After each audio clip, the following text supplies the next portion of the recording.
আমরা আজকে practical class একটা মানে ফ্রিজ রানিং ফ্রিজ এটাতে উপরের পাশ ঠান্ডা হয় নিচের পাশ ঠান্ডা হয় না। তো এটা আমরা সমস্যা ওনারা বলছে আমরা সমাধান করার জন্য আসছি। আমরা দেখি এক এক করে।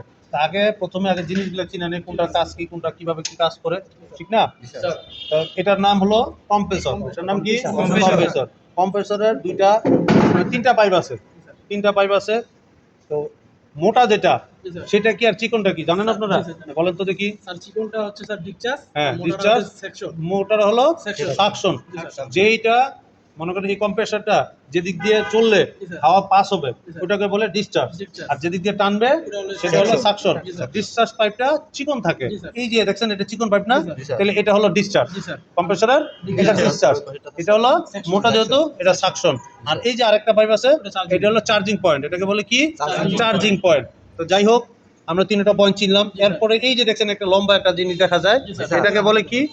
স্টেনার। এটার নাম কি? স্টেনার বা ফিল্টার, এটাকে বলে ফিল্টার। আর এখানে যে প্রান্তে দেখছেন একটা চিকন তারের মতো দেখা যাচ্ছে, এটাকে বলে ক্যাপিলারি টিউব। এটাকে বলে ক্যাপিলারি টিউব। আর এই স্টেনারের যে আগের যে অংশটা আছে এটা হলো কোথায়? কন্ডেন্সার থেকে। এটা হলো কন্ডেন্সার, কম্প্রেসর থেকে এই যে ডিসচার্জ হয়ে এই যে পাইপটা দেখেন না, এটা হলো কি? কন্ডেন্সার। কন্ডেন্সারের পাইপ পুরো কন্ডেন্সার হইয়া এই শেষ প্রান্তে এসে কি মিলছে? স্টেনার থেকে ক্যাপিলারি টিউব। এই ক্যাপিলারি টিউব যায় আবার আরেক প্রান্ত এরকম চিকন মাথা আরেক জায়গায় জোড়া হয়েছে না, ওই জায়গাটা হলো ইভাপোরেটরে যা জোড়া হয়েছে। আর ইভাপোরেটর থেকে আইসা এখানে লাগছে, তাই না? কম্প্রেসরটা কিন্তু এখন চলতেছে, দেখছেন কম্প্রেসরটা চলতেছে। আমাদের যে এম্পিয়ার মিটার আছে, এম্পিয়ার মিটারটা নেন। এই যে এখানে এটা লাইন হলো ইনপুট লাইন কোনটা আমরা দেখি। রানিং ফ্রিজ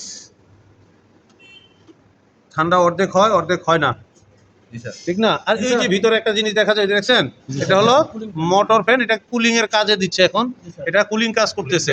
এটা হলো কুলিং এর কাজ করতেছে। এখানে যে গরমটা হচ্ছে কম্প্রেসর এটা যাতে বের হয়ে যায় এটার জন্য এই ফ্যানটা লাগানো আছে। যখন কম্প্রেসর চলবে তখন এই ফ্যানটা চলবে। আমরা এখানে মোটামুটি এখানে দেখেন তেলের মতো দেখা যাচ্ছে না, তেলের ভাব আছে, তার মানে এটা লিক হয়েছে, কোথাও লিক হয়েছে। এখন আমরা এই লিকটাকে খুঁজে বের করতে হবে। কিভাবে বের করব? লিক খুঁজে বের করতে হলে সাবান পানি দিয়ে বের করে, সাবান ফেনা দিয়ে তৈরি করে ফেনা দিয়ে বের করতে হবে। তাহলে